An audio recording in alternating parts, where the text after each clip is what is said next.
السلام علیکم دوستو، میں آج آپ کے لیے ایک نئی سٹوری لے کر آیا ہوں جس کا نام ہے شہزادوں کا امتحان۔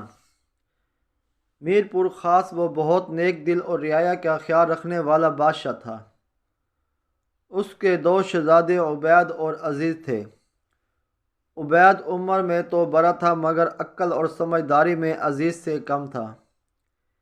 ایک دن بادشاہ نے اپنے دونوں شہزادوں کو بلایا اور کہا، میرے بچوں، اب میں بوڑھا ہوتا جا رہا ہوں، اس لیے یہ سلطنت تم دونوں میں سے کسی ایک کے نام کرنا چاہتا ہوں۔ اس کے لیے تم دونوں کو ایک امتحان سے گزرنا ہوگا۔ تم دونوں الگ الگ سمتوں میں جاؤ۔ میں تمہیں 10 اشرفیہ دوں گا۔ جس نے بھی رقم کو خوبی سے استعمال کیا میں اسے بادشاہ بنا دوں گا۔ دوسرے دن دونوں نے اپنے والد کو الوداع کہا اور چل پڑے۔ کچھ دیر چلنے کے بعد عبید ایک شہر میں پہنچا جہاں اسے گھڑیوں کی ایک بہت بڑی دکان دکھائی دی۔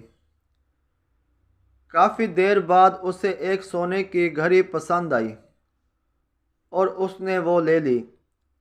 اس کا خیال تھا کہ بادشاہ کو یہ گھڑی بہت پسند آئے گی۔ دوسری جانب شہزادہ عزیز ایک گاؤں پہنچا جہاں پانی کی بہت قلت تھی۔ لوگوں کو پانی حاصل کرنے کے لیے میلوں دور دوسرے گاؤں جانا پڑتا تھا۔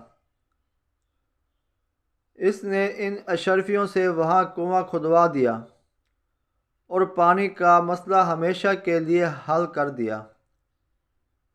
واپس آ کر دونوں شہزادوں نے بادشاہ کو اپنی اپنی داستان سنائی۔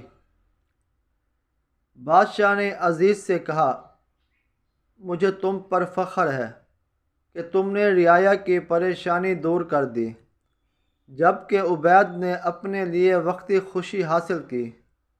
آج سے تم بادشاہ ہو۔